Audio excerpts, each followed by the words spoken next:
What's up, guys? Welcome to the Line Change. In this video, we're going to be talking about another off-season center trade target, and it's going to be none other than someone who we've previously spoken about, somebody whose name you've probably heard, good old buddy of Quinn Hughes, his best friend, actually, for a matter of fact. We're talking about Buffalo Sabres center Josh Norris. Now, we're going to go over an article on Canucks Army as they brought this name up, and we're going to go over it and talk about it as the Canucks apparently came really close to acquiring Josh Norris at the deadline, despite, the fact that the Canucks, stood pat at the deadline. But apparently there were whispers about a potential trade between then Ottawa Senators forward Josh Norris and the Vancouver Canucks. So we're going to dive into it. Stefan Roget is the one who wrote this article over on Canucks Army. I'll leave a link to it in the description down below. But it starts off by saying, if one paid attention to the scuttlebutt surrounding the 2025 NHL trade deadline, as a vast majority of us did, one no doubt caught wind of a rumor about a Canucks/Senators trade that almost went down. Goes on to show a tweet from Canucks News Summaries back on April 30th, 2025, where they talk about the province's Patrick Johnson saying that around the trade deadline, the Canucks were looking to trade Filipino for Josh Norris. The report from Patrick Johnson was that the failed deal centered around centers Filipino from Vancouver and Josh Norris from Ottawa, with an unknown amount of sweeteners and adjustments on either side, but most likely on the Vancouver side. In the end, Norris was instead flipped to Buffalo along with Jacob Bernard-Docker for Dylan Cousins, Dennis Gilbert, and a second-round pick. One can't ever get too caught up on the trades that got away, but this one could sting a little more than the average falling through deal. Why? Well, because besides his own brothers, Norris is said to be one of Quinn Hughes' best friends in all of hockey. Acquiring Norris would not just give the Canucks a good option in their search for a second-line center, it would have assumably significantly upped their chances of eventually extending Hughes. And I have to agree with that. Sure, Norris comes with a boatload of injury issues, primarily concerning his shoulder, but if it was going to be Hedl at the center of the deal, well, then that would just, essentially be swapping out one injury for another. It's a bit of a wash. Well, it's the 2025 offseason, and the Canucks still need a second-line center, and they still want to keep Hughes around. Maybe it's time to reopen those talks, this time with the Sabres, and reconsider the idea of acquiring Norris. Let's take a look at the player. There's a lot to like about Norris's profile as a player. He just turned 26 in May. He stands 6'2" and 196 pounds, and he brings with him an abundance of variety and skill. The San Jose Sharks selected Norris at 19th overall in the 2017 NHL entry draft. A year later, Norris was one of the main pieces going back to Ottawa in exchange for Erik Karlsson alongside Chris Tierney, Rudolph Balcers, Dylan DeMello, and a first-round pick. Norris would play one more season for the University of Michigan thereafter, putting up 19 points in 17 games for 2018/2019 while battling through injuries, something that would become a main feature of his hockey career. Norris's pro career got off to a hot start. He spent the majority of the 2019/2020 season with the Belleville Senators of the AHL, where he notched 31 goals and 61 points in 56 games. He was named the AHL's Rookie of the Year as a result and snuck in his first 3 NHL games. This was the last of Norris's time in the minors. He joined the Senators full-time for the 2020/2021 season, scoring 17 goals and 35 points in 56 games during that pandemic-riddled season. But it was Norris's sophomore campaign that really turned heads. The 2021-2022 season saw him post a remarkable 35 goals and 55 points in just 66 games. This rate of 0.53 goals per game tied Norris for 14th in the entire NHL that year, with the likes of Nikita Kucherov, Jack Hughes, and Jake Gensel, and just a couple percentage points behind Connor McDavid. It should come as no surprise that Norris was rewarded following this season with his current contract, a massive 8-year, $7.95 million AAV extension, but then it could be said that since that signing, Norris has failed to return full value on his contract. Why not? Primarily because his ongoing shoulder issues also began in 2021/2022. Norris's first recorded shoulder injury came in late January 2022 and was initially thought to be season-ending. Though he returned in early March, the worst was yet to come. Norris injured or perhaps re-injured the same shoulder early on in October of the 2022-2023 season. That time he was kept out of the lineup until mid-January, but he only made it back for 3 games before the shoulder started acting up again. Norris was placed back on LTIR and went on to miss the entire rest of the season and a good chunk of the offseason. His final stats for 2022-2023, 8 games, 2 goals, 1 assist. The 2023-2024 season started off better. Norris returned to the lineup and stayed relatively healthy until February. Aside from a brief January absence for an undisclosed upper body injury, by that point, Norris was up to 16 goals and 30 points through 50 games. Not up to his sophomore standards, but not bad after most of a season off. Then the same shoulder was injured again and Norris's season was over. That brings us to the most recent 2024-2025 season. Here, Norris returned again as of training camp and stayed relatively healthy, missing a brief stint in January and then most of February with undisclosed upper body injuries. His scoring rebounded a bit too with 20 goals and 33 points through 53 games. Partway through, of course, Norris was dealt to Buffalo, but he'd only make it through 3 games with them, 1 goal, 1 assist. He'd miss the rest of the season. Now here's the good news. By all accounts, this latest season-ending injury is not a recurrence of the shoulder injury. It's been described as a mid-body injury, which is a term you only really hear in hockey when you want to know it's not a shoulder injury. That, at the very least, has to be encouraging. Norris made it through the year without any shoulder trouble, and some folks weren't sure he could do that. Speaking of what folks think of Norris, scouts still see a dynamically talented center with the size, first-step quickness, and shot to be dangerous in all facets of the game. He's one of those rare shoot-first centers, which could work wonders on a Canucks team that features an awful lot of passers. Of course, all that only applies when Norris is healthy, and that's always going to be the big what-if at play here. Let's take a look at what the cost would be for Josh Norris. Let's get this out of the way right away. It won't be a Hedl for Norris swap now that Buffalo is at the other end of the phone. Buffalo's middle six center depth is a little overplugged right now with Tage Thompson, Yuri Kulich, and Ryan McLeod sitting on top of a depth chart that is also loaded with youth. That, combined with Norris's injury troubles, is why the Sabres might be comfortable flipping him so soon after acquiring him, but it's also why they wouldn't have much interest in Hedl. The Sabres are also not particularly interested in draft picks. We can imagine a world in which they see the Canucks' 15th overall pick as valuable currency to later flip for established talent. So maybe there's a discussion to be had there. But for the most part, the Sabres want to break the longest playoff-less streak in the NHL, and they want to do so as soon as possible. Their primary interest is in players they can use right now. The Sabres have a particular need for right-side defenders. On that front, the Canucks could definitely help them out, but the potential asking price is worrisome. Philip Hronek would seem to be a much more valuable asset than Norris, which makes for a bad starting point, as well. Trading Hughes' preferred partner for Hughes' friend seems a little counterproductive. One has to imagine the Sabres would be very interested in Tom Willander, maybe even in a somewhat straight-up trade for Norris. Willander could step right into their lineup and provide a partner with upside for Buffalo's litany of left-handed D-men. But that would entail the Canucks giving up an ELC ready to step into their own lineup and under team control for a long time for a player with serious injury concerns. That's a big, big risk, and we're not sure it's one the Canucks are or should be prepared to take.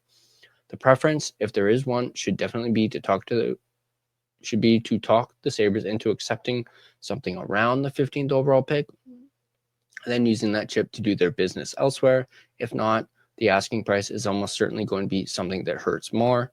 Let's take a look at how Josh Norris would fit into this Vancouver Canucks lineup. We've mostly covered this already. Norris, when healthy, is a top-tier second-line center that still possesses some upward potential, perhaps more than the average player. His age, given how much time he has missed thus far, of all the centers possibly available to the Canucks this offseason, they won't find many with more skill than Norris. His speed and size combo is something that GM Patrick Allvin and company clearly covet. That he's a shooting center, blends well with playmaking wingers like Connor Garland, and provides good backup to a 1C in Elias Pettersson that simply doesn't shoot as often anymore. And we cannot ignore the Hughes factor. If acquiring Norris makes it more likely that Hughes resigns in Vancouver, can you really put a price on that? We're not going to go as far as to say that trading for Norris guarantees anything, but it certainly has to up the odds of keeping Hughes around. No? That's a value that no other offseason center trade target can claim, except perhaps Jack Hughes himself. So that is the article on Josh Norris. That little bit at, when talking about the cost of Norris, perhaps the 15th overall pick, maybe attach Willander. Obviously, around the deadline, I was pretty high on the possibility of the Canucks acquiring Josh Norris. But having, read more into his injury struggles and whatnot, I'm kind of off that train. Do I think the Canucks should, at least, call about Norris? Sure. Absolutely. Go ahead. Put some feelers out there. See what Buffalo is thinking when it comes to Norris.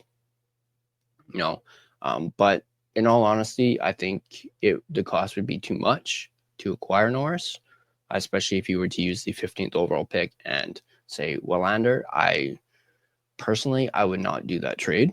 I would much rather us go out and get Marco Rossi, as I've stated countless times on this channel now.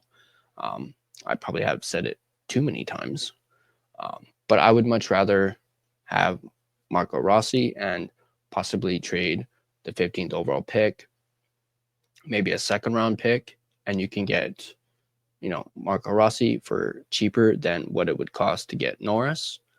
I could even see maybe a sign and trade when it comes to Rossi, or basically trading someone's rights, like maybe doing a Brock Besser for Marco Rossi, trading Besser's rights to the Wild for Rossi's rights, and then signing him to a, an extension, whether that's 7x7 or something a little lower than that. But I've kind of fallen off the whole Josh Norris train, and obviously I would still want to do it for the Hughes, or for the Quinn Hughes factor, but there's a whole lot of doubt when it comes to his injuries, and obviously we already have Hedl, who's a bit of a red flag when it comes to an injury, and having two guys who are essentially injury prone and you aren't quite sure about what the severity of their injuries, and obviously we have that with Demko, we have it with Hedl, and then actually it would make technically a third player on the team that would have injury concerns. And I have to agree, the whole with Hronek would be really, really bad. I don't agree with trading Filip Hronek. I thought about it, and then I decided at the end, it would be foolish if the Canucks were to trade Filip Hronek, especially for someone, with the injury struggles that Norris has. But as I said, at the end of the day, I would much rather us go out and get Marco Rossi. Seems like, the price isn't much compared to what the Canucks would have to pay for Josh Norris. I also think at the same time, Buffalo may not be willing to let go of Norris. As what the article mentioned, they're wanting to end this playoff drought, as soon as possible. Norris, if he's healthy, could most certainly help with that. So I do think that, Sabres are going to want a lot for him, and the Canucks are probably not going to be willing to give up what they want for it. So in my opinion, I think, yes, Norris can be a target, or a potential target, but there's obviously the uncertainty around his shoulder and his injuries and whether or not he can stay healthy. And I just don't think the Canucks can risk that. So I'm leaning towards not attempting to acquire Norris. As I keep mentioning, I'd rather them, go after Rossi. But I want to know what you guys think in the comment section down below. What do you guys think about Josh Norris? The Canucks maybe picking up the phone and asking the Sabres about Josh Norris. What did you guys think about the potential, or rather the trade that almost happened, between the Canucks and the Senators, Filipino for Josh Norris? Would you guys have done that trade? Basically trading one injury for another. Let me know in the comment section down below what you guys think. And before I go, I just realized I completely forgot to do this. Thank my sponsor, Gassy Jack Art. So I'd like to thank my sponsor, Gassy Jack Art, who you guys should be very familiar with, as I have been promoting him in my videos. But Gassy Jack Art produces hockey prints on archival paper and canvas that have been rated to last over 100 years. The product range features a variety of players from different teams, including the Edmonton Oilers, Montreal Canadiens, Toronto Maple Leafs, Calgary Flames, Colorado Avalanche, and your Vancouver Canucks, as well as more. Go ahead and check out Gassy Jack Art. You guys are not going to regret it. You'll find a link to his website in the description down below. He currently has a end of season sale where you can buy 2 prints and get an additional 2 for free. Yeah, you're not hearing things. You're hearing correctly. Buy 2 prints for between $20 and $25, and you can get an additional 2 for free. So you're essentially paying $40 for 4 prints. Can't get much better of a deal than that. As you can see in the picture, I myself have 4 prints, currently expecting 4 more. And just the detail that are in these prints, when you look at them up at close, they are absolutely amazing. And big props to Jack on his artistic ability, as it's especially that Quinn Hughes one with the jersey in the background. It's so incredibly detailed, as I mentioned, and they just look good, around the house, on the wall, maybe on your desk at work. They're absolutely amazing, and you guys are not going to want to miss out on this end of season sale. I'm not entirely sure when it will end. Perhaps maybe by the time the Stanley Cup Finals are over. But go ahead and check him out, GassyJackArt.com. You can also find Jack on Instagram at GassyJackArt. Go ahead and check him out. You're not going to regret it. But yeah, so Josh Norris, a potential offseason center trade target. Let me know once again in the comment section down below what you guys think. Do you guys still think the Canucks should look into Josh Norris? Do you think they should, do that trade, first overall pick and Willander for Josh Norris? Or are you guys like me where you're uncertain because of his injury struggles? And do you think that ship has sailed when it comes to, acquiring Josh Norris? Do you guys think it could potentially, if they were to go out and acquire Norris, that it could possibly mean that, or it would give Quinn Hughes incentive to stay, especially with Norris's contract, being 7 years left on his deal? He'd be here for the next 7 years. Do you think that would entice Quinn Hughes to stay? Let me know in the comment section down below. And as always, if you guys like this video, go ahead and hit that like button. If you want to stay up to date on all your Canucks content, whether that's Vancouver Canucks or Abbotsford Canucks, be sure to smash that subscribe button and turn on your notifications so you don't miss a single video. If you want to find us as well as interact with us on social media, you can find us on Facebook. Just search The Line Change to find our Facebook page. You can find us on Instagram at The Line Change. You can find us on X at Line Change Man. You can also find us on TikTok at the.line.change.po. Feel free to give us a follow on all of our social media platforms. If you prefer an audio version of this podcast, you can find us on both Spotify and Apple Podcasts. On Spotify, once again, feel free to give us a follow as well as rate and review us. It is, of course, greatly appreciated. But that's going to do it for me in this video. As always, let's go Canucks. Let's go Abby Canucks. Going to the Calder Cup Finals. My previous video, we had our game recap. We recapped Game 6 of the Western Conference Finals.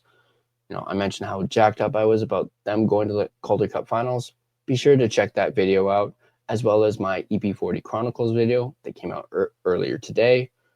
Check that out. Part 2, Part 3 is most likely coming out next week. Stay tuned for that. And as always, I'll see you guys in the next video.